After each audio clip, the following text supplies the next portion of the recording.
Hello, Kitchen Stitchers. We have been gone for almost a month. Not quite, right? I think the week before Christmas, Thanksgiving. We did last, or 2 weeks before. Well, I guess it's been a month. Guess so. Not almost quite. Anyway, it's December. We'd actually meant to do right before Thanksgiving, but the holiday and all of the to-dos got away with us and away from us. And we were working on, I was making lasagna and pies, and we were cleaning, and it was just too much. And then we had some illnesses kind of get in the way. David had some issues with his knee, and I had a backache that has turned out to be gallstones. Oh boy. And so I get to see a surgeon on December 20th, but they're feeling better than they were right around Thanksgiving. So I'm praying that this miraculously heals itself. And I've got lots of people praying for me. So if anybody, if that's what it takes, and maybe I'll be healed and not have to have surgery. That's my prayer, is not to have surgery. So anyway, we thought, since we're coming up on Christmas, that we would share a little bit about our favorite Christmas dinner, what we do traditionally for Christmas. Mom always got her way on Thanksgiving, which was traditional turkey, and none of us complained because the turkey is wonderful. And so we had turkey and traditional stuffing and mashed potatoes. But my dad was the one who determined what we would do for Christmas. So we did a traditional English, what we think is a traditional English Christmas, with roast beef.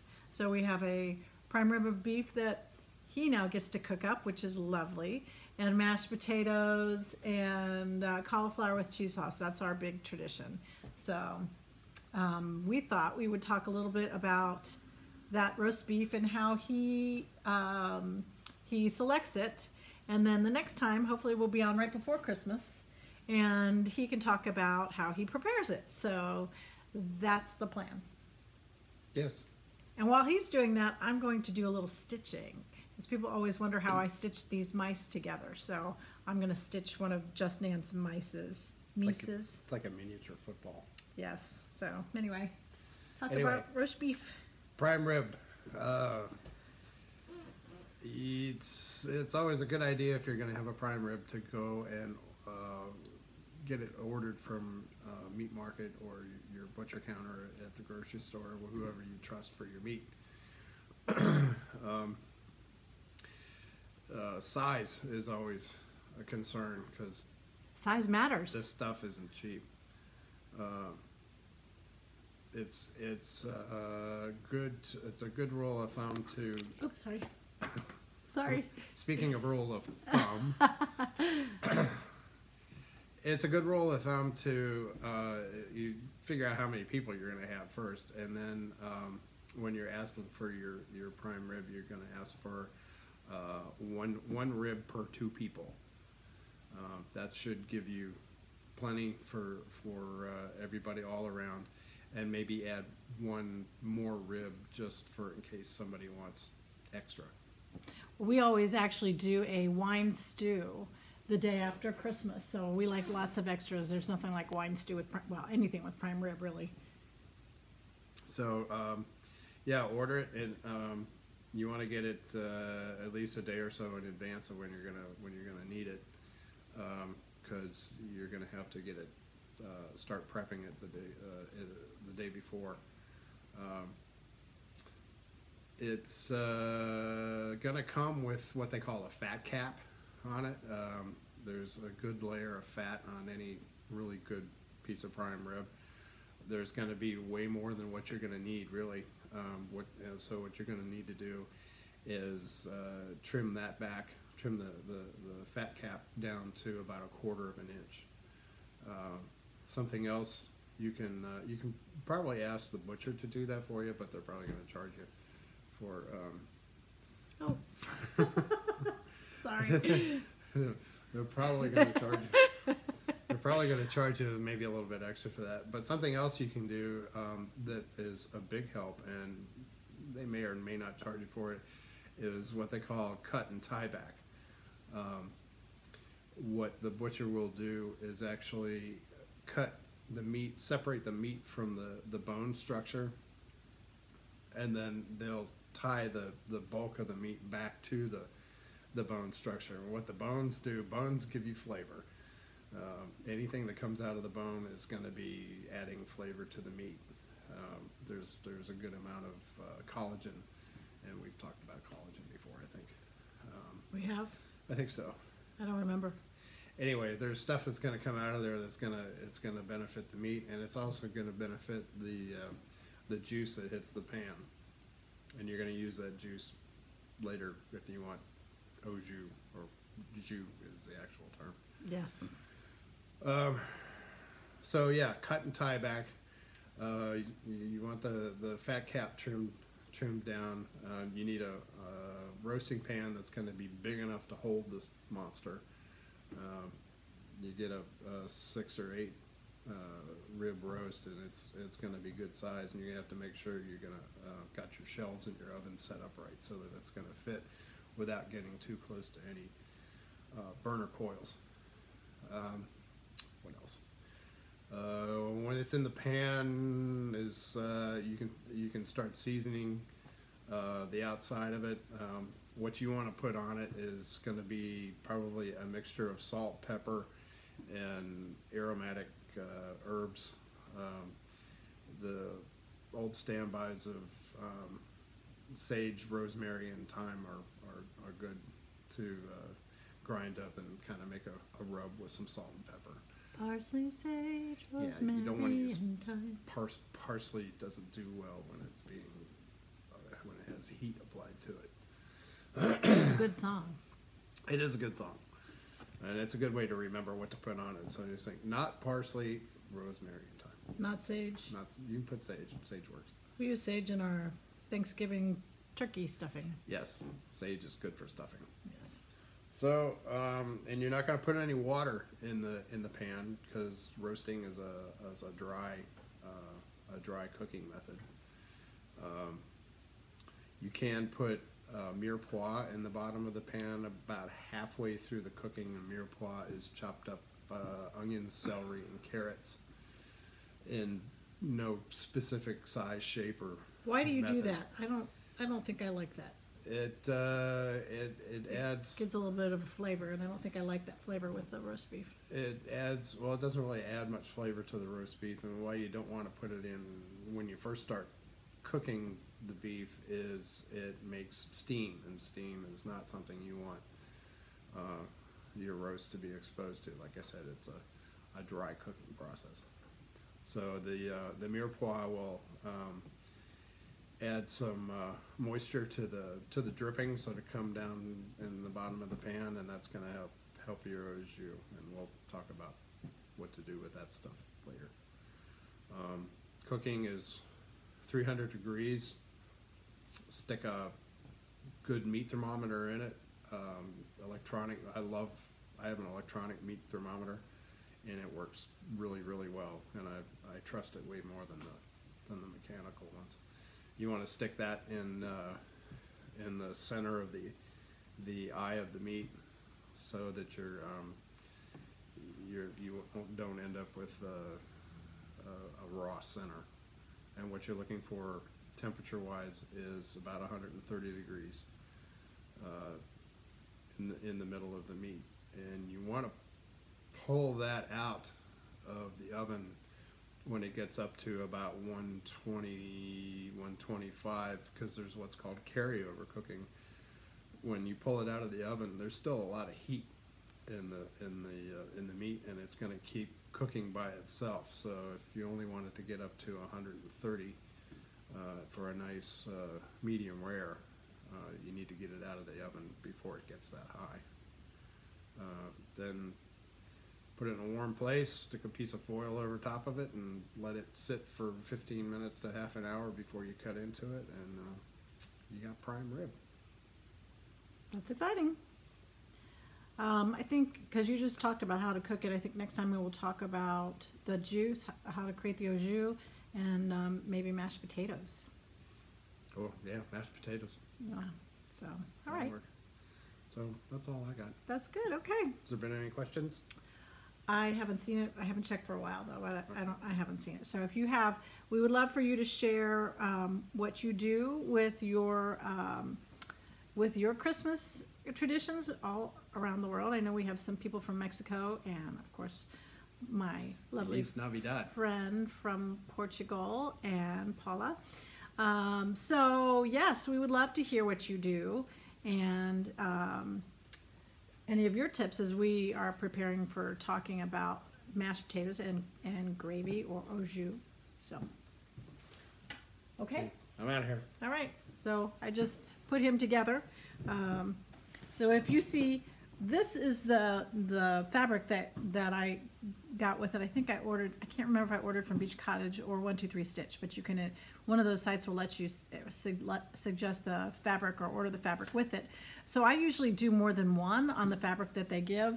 And in fact, I think I'm going to do 3 on this next piece of fabric. So I also, what they called for on this Just Nan, and David, can you find over there should be my pattern for this little mouse? I don't think I brought it over here so I can show it over by my stitching chair. When I started doing this, I realized I didn't have the called for Krynick. This is the called for Krynick. So that's this number. I'll read it to you in a second. That looks like 3231. And I didn't have that. So I did have this, which is a number 4 braid 024. And so I stitched this one with that. So you can see the little set there. And on this one, I messed it up a little bit, but I did 3237 just to see the difference. So you can see the little wings, and I offset them a little bit. Thank you. Oh, don't want to show that. Wanted to show. So this is what she ultimately looks like. So this is a Sugarplum fairy mouse. And so here is with the lighter. So I then tried it with this 3237. 3237. So this is number 4 braid, and you can see how that's lighter and what that looks like. And these are not that big, and they're really, really quick to stitch. And so here's the other one that I did with the hot pink instead. And the hot pink goes here, and it also goes around here, around the bead area. So she's very cute. I can't wait to see what she looks like finished. So I basically did a stitch running up the front here to connect the stitches that you follow with on the outside. So the pattern calls for stitching like this around the outside, and then you do a running stitch around through here, around, and I just really follow the stitches that are in here. And when I get to the single stitches, I do every other one. So I'm going in and out every other one, and that gathers it. So I'll do the running stitch, and then I'll stuff it with some cotton fluff, polyfill, and then the gathering stitch pulls it all together, and then you sew the button on, and she is ready to go. So she'll be a very cute mouse. She's got a little crown on the top with the beads, so they have the beads. So that is Just Nan and her lovely little Christmas Sugarplum fairy. So yay, excited about that. Couple things. I did get to purchase some shepherd's bush. So they weren't very expensive, but what I'm trying to do is build up a little area in my bathroom. And in the bathroom I have finished, you saw these before they got framed, but this was one that I put up. So just a little wall, and so a little bit of color there. So that was this one, and I got 2 others back from the framer that I'm very happy about. So this is Easter. Like her, she looks good. And I have, I think it was 4th of July. Yes. So this was 4th of July. So yay, that turned out pretty well. So shepherd's bush, I love shepherd's bush. They're my favorite. Well, one of many favorites. I also got back, so I did some framing at a 70% off sale at Joann's.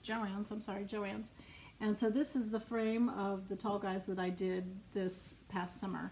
So they did not do, I showed you the matting that happened before that I gotten back from our local needle shop, Barbara Hills, from Keepsakes. Oh my gosh, my brain went blank. But anyway, I love this frame. I just think the kind of distressed and the different coloring goes really well with this. So I was very pleased with Joann's and what they did with that. So, and you get these coupons and they're 70% off. Woohoo! On these, so you may have noticed that I'm not happy. So I don't know what happened here, that it didn't go really flat, but I was the one who did I didn't want her to do, to use a mat board that sticks. So I did the pinning, so I don't know if something came loose or I didn't get it pressed quite enough, so there's a little bit of a wrinkle there. So maybe with time that will straighten out. I'm trying to think, was there something else I wanted to show you? Oh, with the beading, there is beading on these Just Nan stitches, and I've talked about this before. I use Tacky Bob. Yeah, it's called Tacky Bob. David just looked at me. And you can get these off of Amazon. And I ended up finding that I have another project and I don't want to mix beads. So I bought a couple of these. They're, you know, a couple bucks on Amazon. So I'm quite happy with that. And I also was able to complete the last of the hands-on design celebrations. So this was the every year. So there was December. That looks kind of cute. Those are jingle bells up at the top. I may end up affixing some jingle bells there. And then they had a November that was Thanksgiving, and I selected the other alternative. So they had another alternative for people who don't celebrate Thanksgiving, and this was Remembrance. So I like that. I don't have anything like that for November, so I love to, but I'll finish that so I can put that out for November before Thanksgiving and then do my Thanksgiving one at the end. So that was really nice. I like that. I think the last thing I have is I did my last, so my gift to me this year was a couple of stitchy boxes, and I did get one for Christmas. So I was going to show you what was in the Christmas stitchy box. So it comes with some thread. So this is a very nice poinsettia. I love that red. Silk thread from France called Poinsettia Gloriana. It matches my what? Nail polish. My nail polish. Oh yeah, I have nail polish. Now, I'm allergic to nail polishes, you might have heard, but the SNS stuff that's kind of like powder works for me. It doesn't make me have a reaction. So my nails, I went without nail polish for quite some time, and they just weren't getting very strong. So I like nail polish, and that works. There's a little charm. That's a little Christmas tree. And there is the day 2 one. I thought this would be faster if I had them open. I should have probably had it all out. Little pearl beads in gold.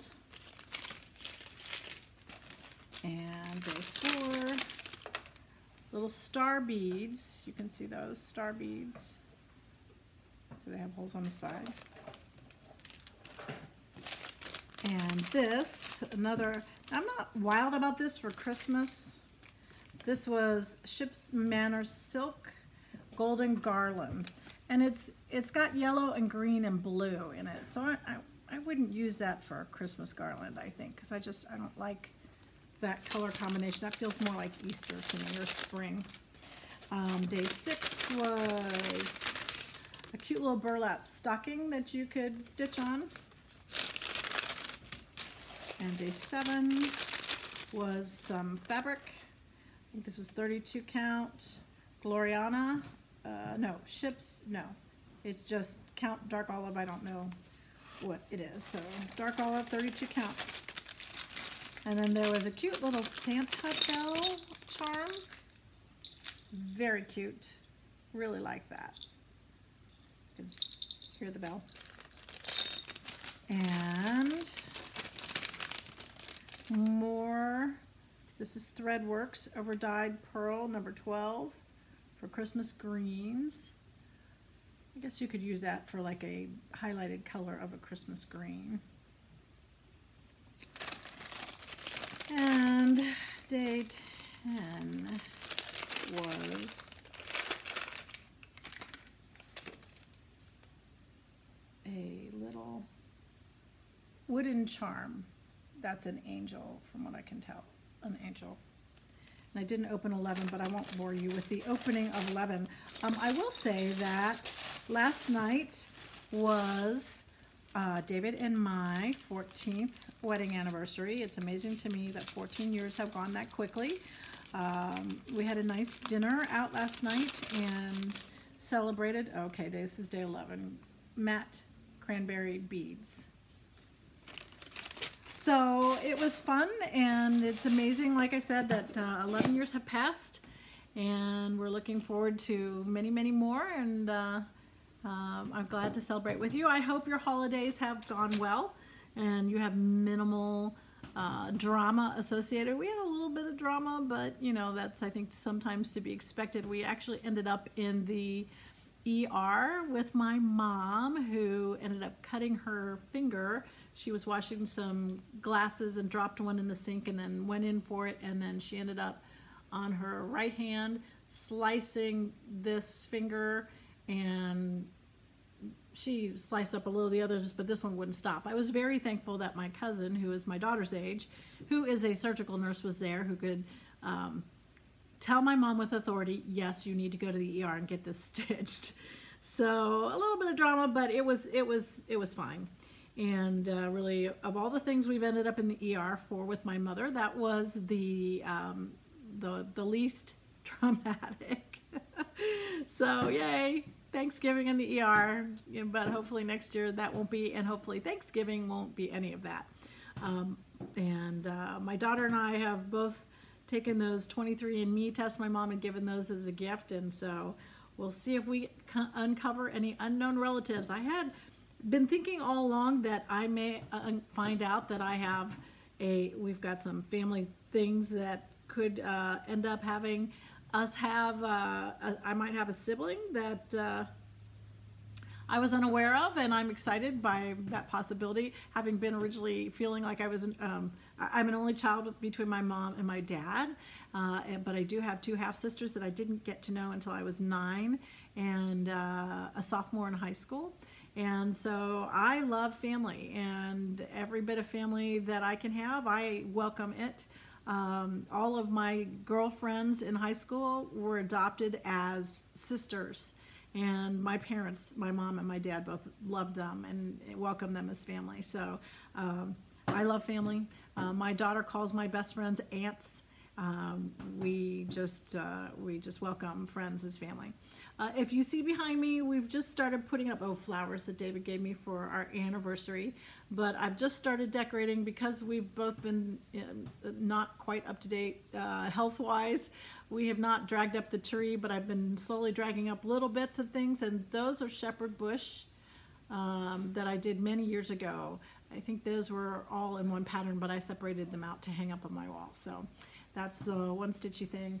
And I do have the cross-eyed crickets cookies, but you can't see it. I might show you that next time. Anyway, we wish your holidays to be drama-free and happy and healthy as you go into the new year. And, oh, David's bringing over the cross-eyed crickets cookies. There's my cross-eyed cricket cookies. It stays up on the shelf above the stove, along with butter makes everything better. Is just a little sign. So anyway, happy holidays. We wish you Merry Christmas closer to, for those of you who celebrate Christmas, and for those of you who don't, we just wish that you have a very peaceful season. We'll talk to you soon. Thanks.